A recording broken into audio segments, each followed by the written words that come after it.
Welcome to Chapter 10, your first video of the semester. So maybe some more if you're in my 103 classes next semester, but we're getting to the end for this semester. So great job. You guys have got through this. One more chapter to look at. And this chapter is on property, plants, and equipment. And then we'll also discuss just briefly goodwill and intangible assets. But our focus will be on property, plant, and equipment. So the learning objectives for this chapter, I wanted to note these because there are some definite areas we're going to focus on and some things that we're not going to cover. So we're going to, of course, look at the cost of PP&E, what goes into that. We'll look at calculating and accounting for amortization. So this is a big part of what we'll look at. Actually recording the amortization, how we calculate that. Learning objective 3 looks at other issues. So we'll definitely go through how we record a partial year of amortization. And we'll just talk briefly about amortizing for income tax purposes. So that won't be a focus. There won't be a lot of questions on that, but we'll just discuss what it is. And then we'll look quickly at what happens when you revise assumptions. But again, we won't have a huge focus on that. And it actually relates pretty good with how we're just looking at amortization. So we'll go through it, but not in a ton of detail. We will definitely look at disposing property, plant, and equipment. So that's another focus. We are not covering natural resources. So we'll skip learning objective 5.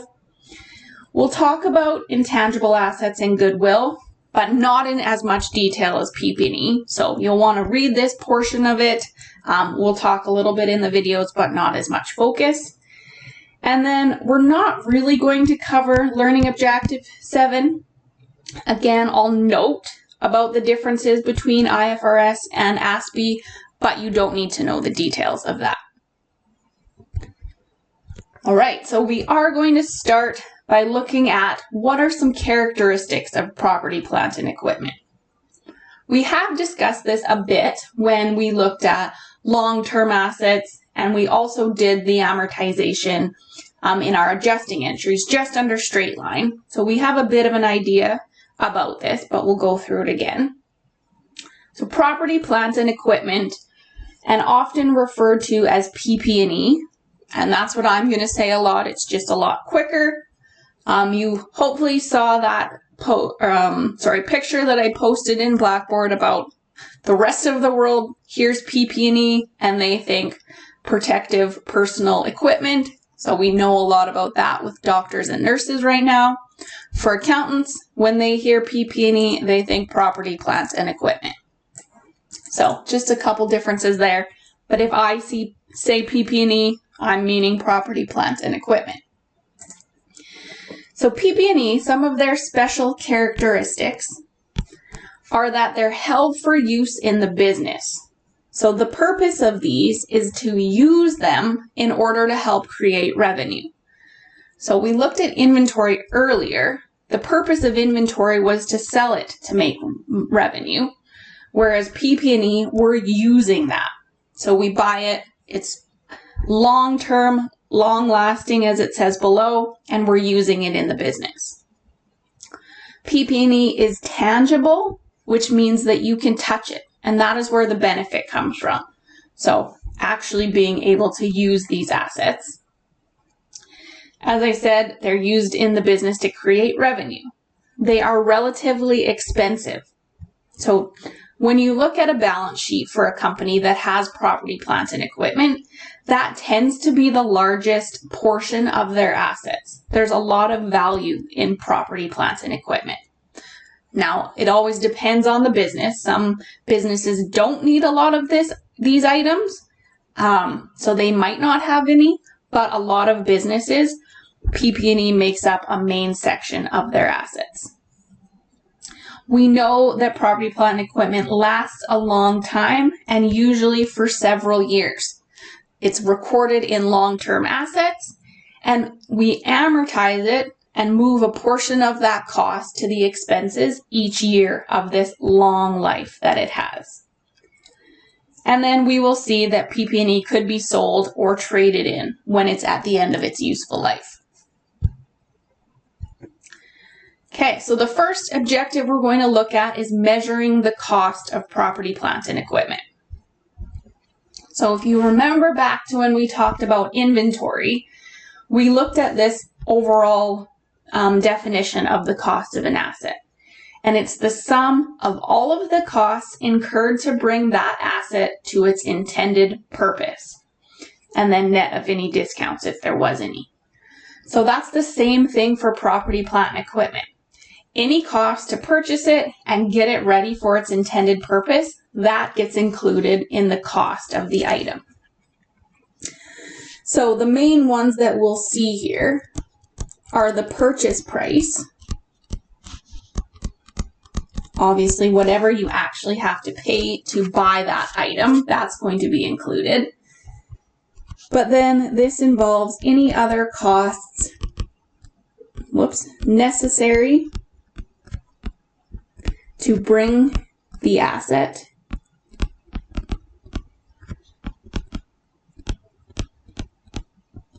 to its intended location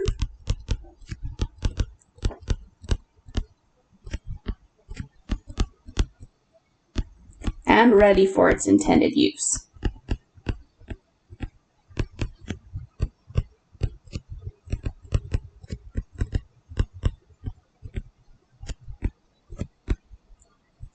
So for us to use that property, plant, and equipment to help us generate revenue, we need to get it to our location, and then there may be other costs added on to get it ready for its intended purpose or its intended use.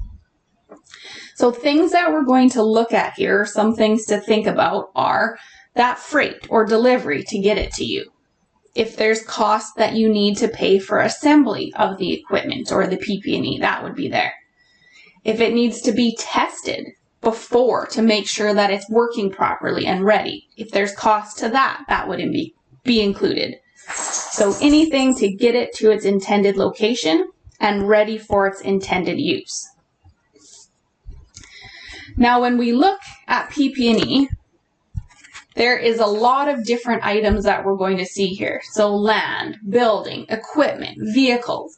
We know there's all different items, and they all have some different costs that would be included. So on these next few slides, it goes through the different types of PP&E and lists costs that would be included here. So I'm not going to go through these in the slides. It doesn't mean it's not important, but you can just read these on your own and know them. So make sure you read them, but as I said, I'm not going to read them out loud in the videos. I'm just going to pick the few key ones that might be confusing in there. So for land, one thing to note here, it says that there's costs for grading and clearing the land, or costs for demolishing and removing an unwanted building. So this is part of getting that land ready for its use. So if the purpose of the land was to put a building on it, you would need to grade it and clear it so that it's ready to have that building there. Same thing if you were going to use the land for other purposes and there's this old building sitting on it, you need to clear that building to get it ready for its intended use. So those would be included. Now what's most important here is that we know the cost of land is not amortized because it doesn't wear out. It maintains its value and we have it for an unlimited period of time. So because of that, we don't amortize land. It is the one item in PP&E that is not amortized. Now, separate from land is what we call land improvements. So we see here that these are all the costs to get the land ready for its intended use, but land improvements are something that's on top of that. So we see here lighting, signs, fences, landscaping, those type of things. So these are actually improving the land, and these are items that have a useful life. Because of this, land improvements are amortized over that limited useful life. So landscaping, for example, if you're putting some sort of that's a bad example. Let's go with fences. A fence is going to wear out over time. You're going to have to replace that. So because it has that limited life, we want to record it in this separate account called land improvements, and we would amortize it. So that's why you'll see two different accounts, because the land itself not amortized, these improvements, they would be amortized. Okay, when it comes to buildings, there's two ways you can get a building. One, you construct it. So these are all the different costs that go into constructing the building. So they would be included in the cost because they're necessary to get it ready for its use. Or you could buy a completed building. So there you've got the actual cost of the building itself, plus any cost to repair or renovate, so it's ready for its intended use. So the one thing to note here for buildings, when we're talking about constructing a building only, you're able to actually capitalize or include in the cost of the building the interest on any loans related to that building, but only up to the date that it is complete. Because we know once the cost of something is complete, then we move on. So this is only when you're constructing the building, you can use or add that interest to the cost of it. And that's only up to the date that the building is complete. Okay, next we've got machinery, equipment, furniture, fixtures. These are all pretty basic standard ones. I mean, the installation costs and cost of testing the asset before it's used, those are something just to be aware of. But otherwise, it's getting it to its location, getting it ready to use. And then the last one that you see here are leasehold improvements. So leasehold improvements are when a business, typically it's when it relates to a building. So if they're leasing the building or renting it, they don't actually own that. So the building is not on the balance sheet. But if the business does some sort of alterations or improvements to that building, those are assets that they pay for, and therefore they could be included in this new account that is called leasehold improvements. So if you install some sort of special equipment in this building that you're leasing, that's something you've purchased, it's your asset, so you capitalize that, and it's called this leasehold improvement. So for example, if you had just an empty warehouse of some sort that you were renting, but you needed a big crane or something to lift heavy items that you're storing there and move them around. If you buy that crane and install it, that's your asset. So you would record that as a leasehold improvement, and that would get amortized, it says here, either over the term of the lease or the useful life of that leased asset, whichever is shorter. And I don't think this is, say, leased asset, it's the asset that you've bought. So whichever of those is shorter, that would be what you amortize it over. So if you are leasing that building for 5 years, and you have the crane and the useful life of the crane is only 3 years, well, that useful life that's less is the 3 years. So you would amortize based on that. Okay, so when we've talked about all of these different costs and what gets included in it, we're really thinking about things that are you're just buying one. So we buy one piece of equipment, we transport it, we install it. But there are times when you actually have what's called this lump sum or basket purchase. So you're buying a bunch of different items at the same time, and you're just paying one overall cost. So this is not a business transaction, but to relate it to real life, if you think about like on Facebook Marketplace or things like that, where people are selling household decor, let's say, often you'll see a group of things and an overall price. So maybe you can buy some candlesticks and candles and a picture frame for this much money. Or you're buying a couch and a coffee table. and they just have it at one price. So if that happens, we actually need to allocate the cost of each asset. So a business one, where this is often the case, is if you're buying land and building. You typically just pay one price for the overall purchase. But because these items are amortized differently, or land is not amortized and a building is, we need to allocate out the costs. So we put each item, we give it the cost so we can amortize that cost for the specific item. Because when we see this, they'll likely be in different categories. When we do this allocation, we use what's called the relative fair value method. So first you need to determine the fair value or the current value of the assets, and likely this is done through some sort of appraisal or assessment. So you figure out what their value is worth and then allocate the cost based on that prorated value for each company or for each item. So we'll go through an example so you can see how this works. Okay, so here we've got this example. On April 6th, ABC Company Limited purchased land and a building for a combined price of $540,000. The land and the building is appraised at $200,000 and $400,000 respectively.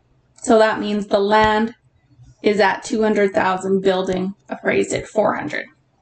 So we need to allocate this cost because the total appraisal is $600,000, but they only paid $540,000.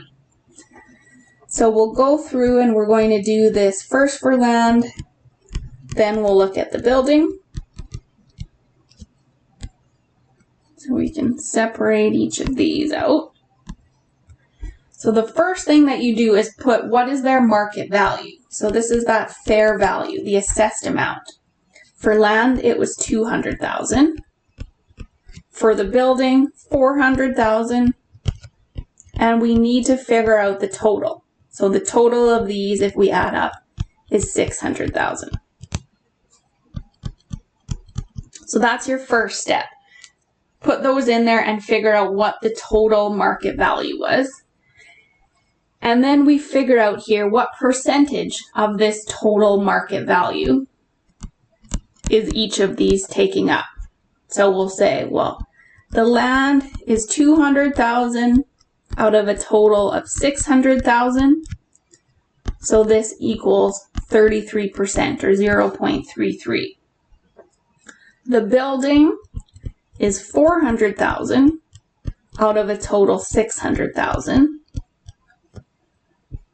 which equals 0.67 or 67%.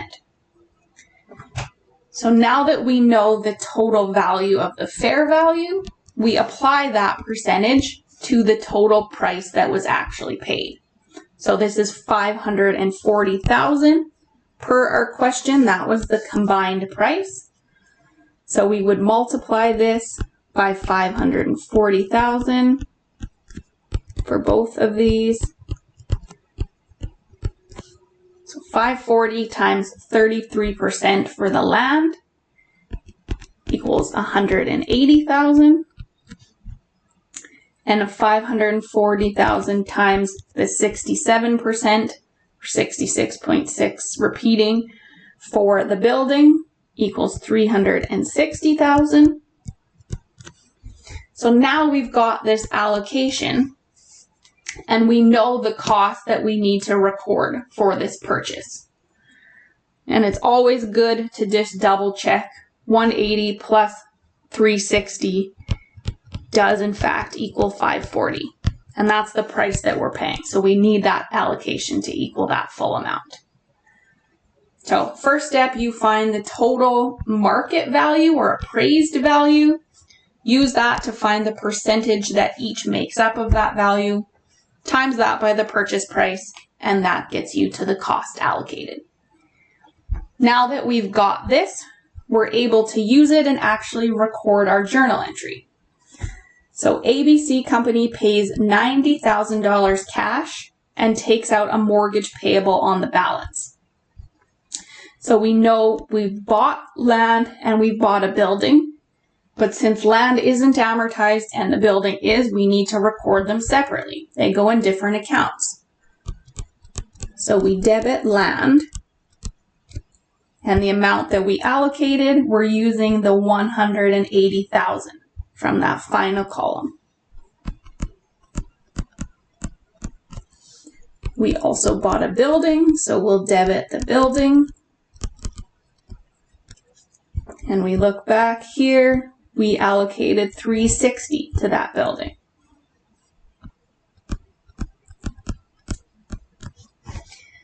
Now it says that part of the purchase we paid $90,000 in cash, so we must have had that down payment. So we'll credit cash for $90,000. And then the rest was a mortgage for the company. So we'll also credit mortgage payable. And how much do we need there? Well, we know we need to balance our equation, but also if the purchase price was $540,000 and we paid $90,000 in cash, that means that the remainder was a mortgage, and we get $450,000. So that will be the mortgage that we set up.